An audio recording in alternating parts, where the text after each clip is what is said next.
everybody, welcome to Paper Wishes Weekly Webisodes. I'm Lene Gehrig, and today I'm really excited to bring you foam flowers from our friends at Crafters Companion. We've got these two great cutting dies and 2 packs of foam. Debbie and I made some pretty projects we can't wait to show you, so come play with us. This first card is gorgeous, and my friend Debbie made this. Look at these beautiful, beautiful flowers. I'm going to show you that she used both of these colors of foam. This one is called Floral Bouquet, and this one is Foliage Greens. And she used this pack, of cutting dies. Let me grab the package here. And this particular one is 3D layered roses, okay? And let me show you, for this foam, it's super extra thin foam. So it comes in these different colors, specially made to be heat activated, and then you can form these great flowers, which I'm going to show you how to do. But it's got pink and peach and yellow, a couple shades of yellow, and then these wonderful blue colors. So Debbie started off with these aqua colors, first the lighter aqua and then the darker aqua. Then she used some ink on them. She used water reactive dye ink. This is Harmony by Spectrum Noir, and this color is Oasis. Then she also used this one, it's Honey Pot. And we found, experimenting with different inks, that you can use the water reactive ink, and then when it's heated, it just solidifies that. But you can also use alcohol-based inks like StazOn, or even our little cat IQs, which are very highly pigmented, work great on using the foam. So we've got these colors, and then we've got these wonderful foliage greens, and there's different shades of green in here, and Debbie actually used these colors to make her little leaves. Okay, and so what she did was she used these different sizes of cutting dies. Here's one from the yellow, and what you do is you're going to be heating them and layering them, and I'm going to be showing you how to do all of that on the next flower. But she used both those colors along the edges of each foam piece and then heated them and then layered them and using a glue gun. And she even used these great little stamens. There we go. Here's a pack. These are actually open, so there's usually more than that in here. But they've got purple and white and gold and lavender and all these great colors. She used those stamens like this for her flower centers. Also something I'll be showing you how to do. Because these cutting dies didn't include leaves, she actually took the largest petal and largest blossom and then cut this out of the green right here from the foliage greens, and then she cut those, each petal off, and then just folded it and pinched it in the middle, and that's what she made her little leaves out of, which I thought was really a great idea.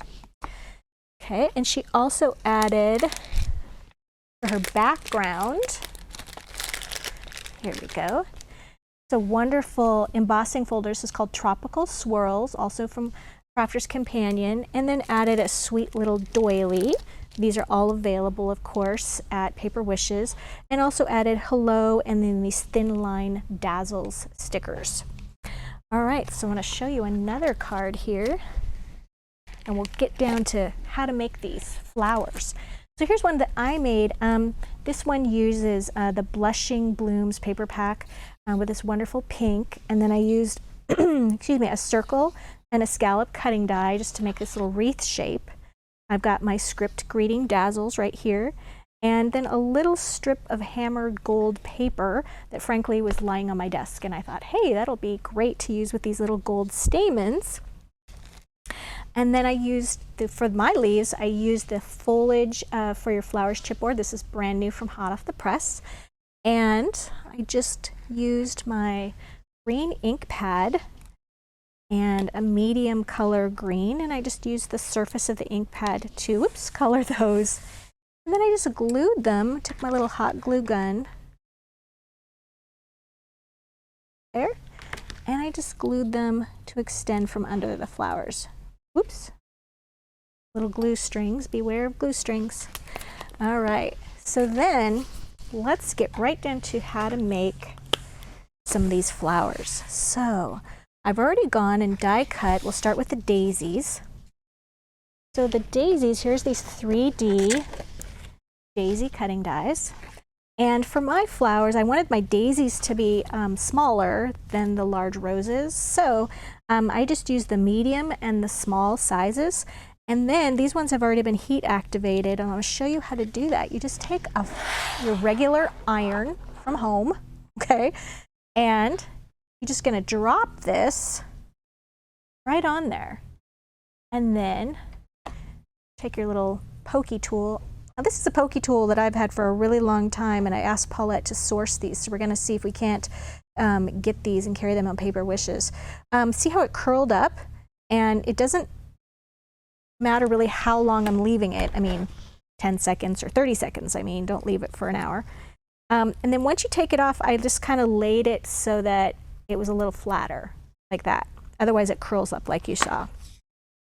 So I've already got the medium size, 2 of the mediums, and I've got 2 of the small size. I'm going to take my heat gun, and I'm just going to put a little dot of glue and layering each part. And you can just stop like right there with 3. And then for my flower center, I used these Diamond Sparkles. This is Sepia Shimmer, and these are just little stickers. Got one right here, and I put that right in the center. So there's my first little daisy out of just light pink. Okay. Now, done with daisies, I'm going to show you how to do some roses. I'm going to need, here's one I've already started. I'm going to need my craft sheet and my blender brush. And here's the pink Cat IQ. I'm going to use the medium pink. Put a little bit of ink on there, and I'm just brushing the edges there. And you'll notice I don't want it to be very strong pink, because when this heats on the iron, it shrinks and then it becomes more pliable, malleable, and that color gets much more vivid. There we go. Now I like to do it on the front side and the back side. And that's because these flowers have all these wonderful little ruffles, which I'm going to show you how to do. And you can see the underside. So we want to make sure that that's covered. I'm going to get our iron again. I'm going to just drop that right on there. Watch it puff up. There, and it's just going to slide right off. All right, now the great thing to do with this is we're going to take it and we're going to make these little ruffled edges. I'll bring this in so you can see. So we're going to take our ruffled edges, and I'm going to pleat each little petal, and then I'm just going to take it between my fingers. I'm going to rough it up a little bit. I'm just going to go like this. All right, see, now it stays pleated.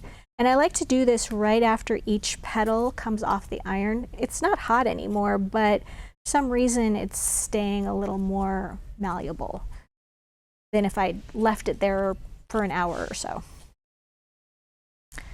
All right, so we're going to keep doing this all the way around, pinching. Very easy process to do. All right, and one more. And you'll notice too that that color pink, it actually went a little bit peachy, which I loved. It did that because of course it's on the yellow foam. All right, so now I've got some more pieces here. So for this particular flower, I used the large blossom and the medium blossom. Okay, and now we're going to just pile these together. And I'm going to offset them so they're like that, filling in between each layer. Go.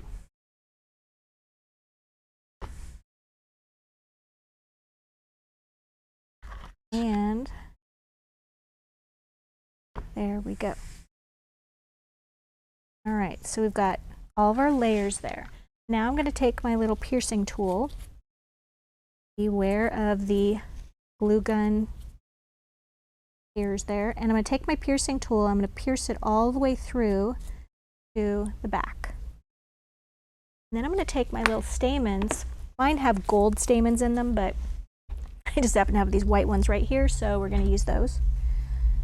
Okay, and I'm just going to cut them. I put 3 in each of mine. Now, this is, I find, the trickiest part, is you're going to thread. The first one's pretty easy to get through that one hole. Okay, as I say, it was easy. So you could even just take your little piercing tool and just shove it down in there. Debbie told me that she actually used a little piece of wire and wrapped that wire around the end and then just shoved it through, and that worked out well too. Okay, so I noticed if I made my hole a little bit bigger, then that made the process much easier. So as you notice, my hole's a little bit bigger, and now I'm just putting them in just like that. And then they all pull together. There we go. All right, so then we've got the little ends at the back, and I'm just going to put some glue around those so that they stay like that. And then once that sets and is dry back there, then I just sort of pinched this together like this, and then I just put 2 back to back, and they sort of scrunched together a little bit when I did that. So that's how they're little pinched in the center, just like that. And that's how I made those wonderful little roses. So we have a great money saver on this, on the 2 cutting dies and the 2 sets of foam, and I would really encourage you to check those out. If you are watching us on our Webisode page, then the money saver is directly to your right. You just click on the photo. And if you're watching us on YouTube, then just check right below the video in the description box, and you'll see a link to the money saver as well as a link to paperwishes.com, where you can find lots more videos and fun stuff to play with. Thanks for joining me today, and have a great day.